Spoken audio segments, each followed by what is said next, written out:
Portugal Elections explained. Portugal is a democratic country in Western Europe and holds elections to choose representatives for its parliament.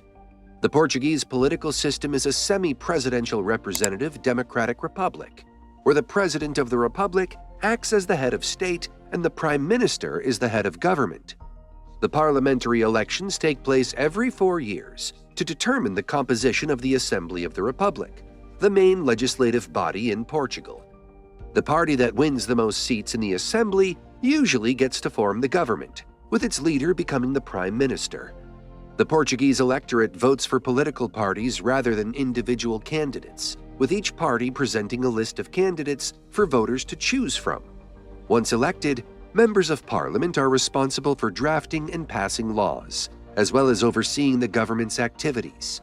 The outcome of these elections plays a crucial role in shaping the country's policies and direction for the next legislative term. Like most democratic nations, there are two main political parties in Portugal. These parties have been the ones governing the country for a long time. They rotate in and out of government amongst themselves. That is, since 1975, the Social Democratic Socialist Party and the Liberal Conservative Social Democratic Party have been ruling the country. However, the legislative election on the 10th of March took a different turn entirely. There was a third party contending with the two old parties. Moreover, this election has one of the highest voter turnouts. More than half of the population came out to vote, indicating their fatigue with the corruption, discord, and everything associated with the two major political parties. They simply needed a change, which explains the massive turnout. As voters went out to elect all 230 members of the national parliament in Portugal, several predictions about the outcome were flying all over the internet. Many predicted the Conservative Party would narrowly win over the ruling Socialist Party. Indeed, after the election, the margin was indeed narrow. The center-right Democratic Alliance, which is the Social Democratic Party, secured 79 seats in Parliament, necessitating the election of a new prime minister.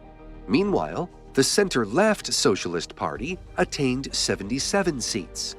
Although 4 seats remain awaiting allocation from voters residing abroad, this doesn't likely sway the power balance in the newly elected parliament.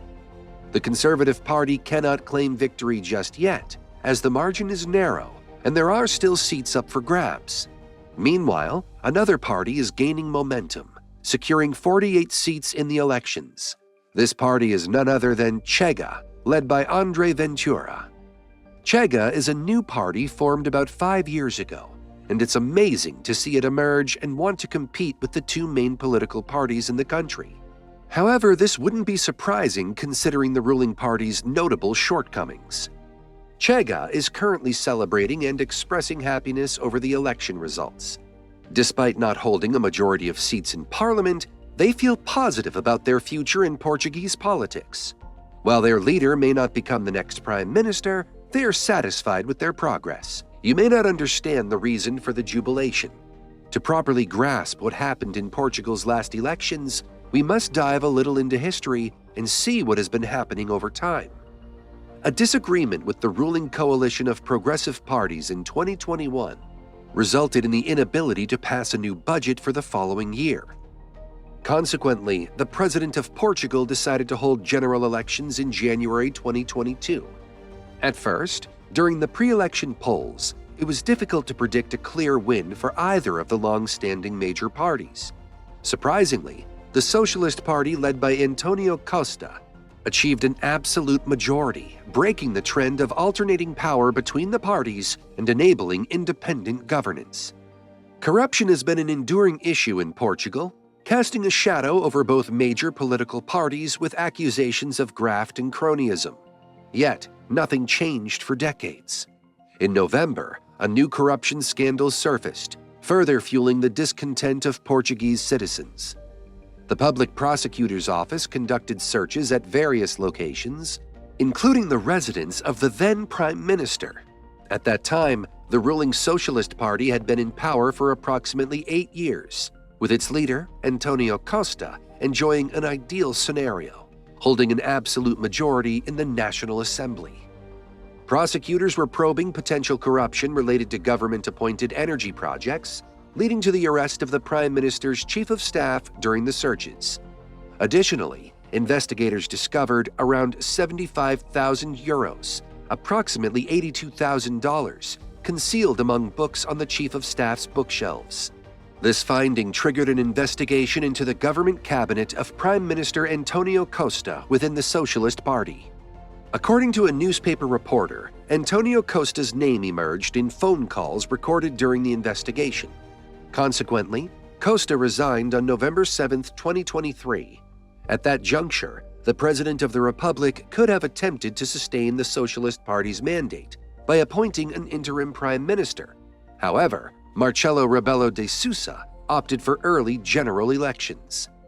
Although Antonio Costa, the former Socialist Prime Minister, has not been formally accused of any corruption charges, his situation adds a twist to an otherwise unpredictable narrative. This ambiguity also leaves the possibility open for Costa to potentially return to public office in the future. The shortcomings of the two main parties gave rise to Chega. Chega is essentially a one-man party, with its leader Ventura, having founded the party after departing from one of the main conservative parties. The party's platform focused on combating corruption, framing it as the primary and sole issue facing Portugal. However, while some people expected Chega to become the next prime minister, others hoped that the just-concluded election would teach Ventura some lessons about becoming a true, high-caliber politician.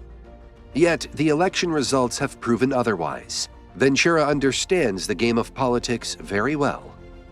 The truth is that Portugal is facing many problems beyond corruption. Corruption is just one of the many issues Portugal deals with. Citizens experience oppression in their own country. They also contend with high inflation, making even the minimum wage insufficient for sustenance. Additionally, many struggle to find decent jobs after college, often settling for positions outside their fields. These jobs barely pay the minimum wage, and many young people have struggled to survive on that income. As a result, many young people are moving away from Portugal because they do not see a future for themselves in the country. The problem arises when they move to other places with perceived greener pastures. In just a few years, they can make a lot of money they wouldn't have made if they had stayed in Portugal. When they return, they share their stories with others still in Portugal, leading many young people to aspire to raise enough money to escape Portugal. Now, that is not the only problem in Portugal. Many people see the immigration issue as a problem as well. However, if properly managed, it wouldn't be a problem because most people coming to Portugal are coming to spend their money and improve the country's economy. However, the problem is that there are not enough resources to maintain the money they are coming with. Let's take, for example, a wealthy person who comes to Portugal and then has enough money to spend a large sum on getting a house.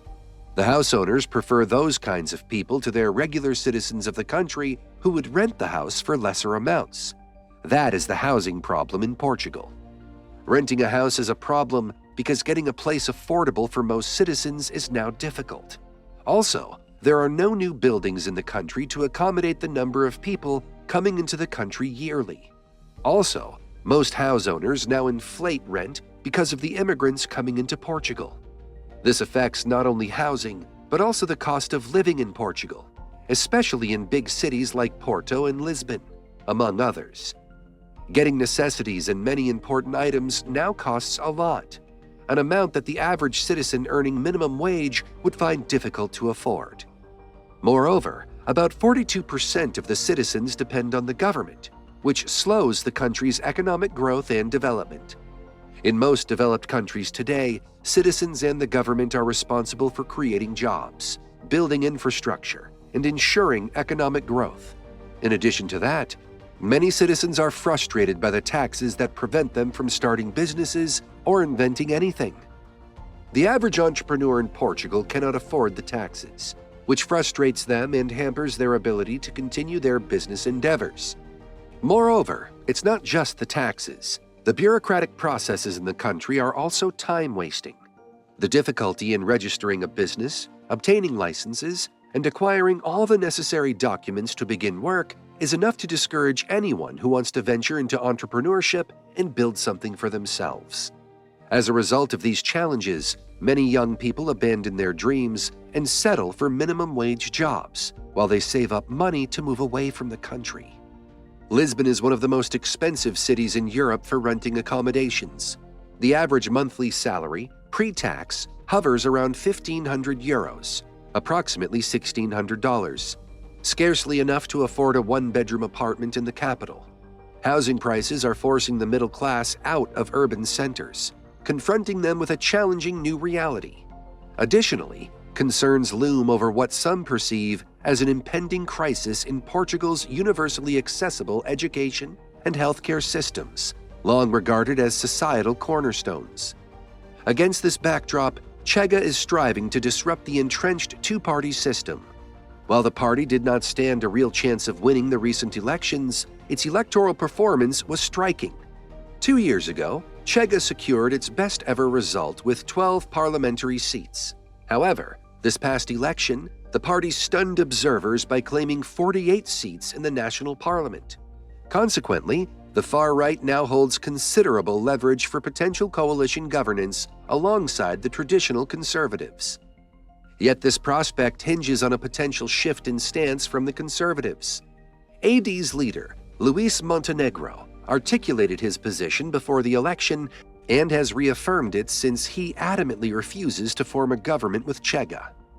Chega embarked on a campaign promoting a platform marked by controversial proposals, including the endorsement of life sentences and advocating for chemical castration for rapists.